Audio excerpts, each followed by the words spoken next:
আসসালামু আলাইকুম ভিউয়ার্স, কেমন আছেন? আশা করি সকলেই ভালো আছেন। Welcome back to my channel. আমি আবারও চলে আসলাম সুলতান মিয়া নতুন একটি ভিডিও নিয়ে, এবং আমার চ্যানেলের নাম সুলতান ফার্নিচার। স্ক্রিন থেকে ভিডিওটি দেখতে পাচ্ছেন। আমি আজকে লক করা যে কাঠগুলা, সেই কাঠগুলা থেকে আজকে কাঠ কাটবো। এখানে যে ডুয়েল লকগুলো দেখতে পাচ্ছেন, এখান থেকে আজকে কিছু খাপ, কুড়ো, পায়ের এসব মারা হবে। মাঝখানে যে সার কাঠটি দেখতে পাচ্ছেন লাল, মাঝখানে যে লাল কাঠটি, এটি সার। এটি বনে খাবে না, নষ্ট করবে না, টেকসই হবে। এই গাছটি মোটামুটি বড় দেখতে পাচ্ছেন, এবং সারের কোয়ালিটিটিও মোটামুটি ভালো, লাল হয়েছে। খুবই সুন্দর একটি ভিডিওটি শেষ পর্যন্ত দেখবেন। এই লকগুলো চমেলে কাটা হবে আজকে। এবং আমার ভিডিওগুলি যদি ভালো লাগে নিশ্চয়ই লাইক করবেন, শেয়ার করবেন। পরবর্তী এরকম কাঠের নিত্য নতুন ফার্নিচার আপডেট ভিডিও পেতে চাইলে আমার চ্যানেলটি সাবস্ক্রাইব করে পাশে থাকবেন। নিশ্চয়ই একটা লাইক করে দেবেন।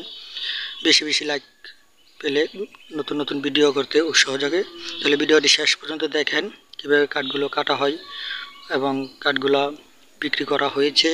এখন মাঝখান থেকে সার কাঠটি কেটে দেওয়া হবে গ্রাহকের চাহিদা অনুযায়ী। সকলেই ভালো থাকবেন, ধন্যবাদ।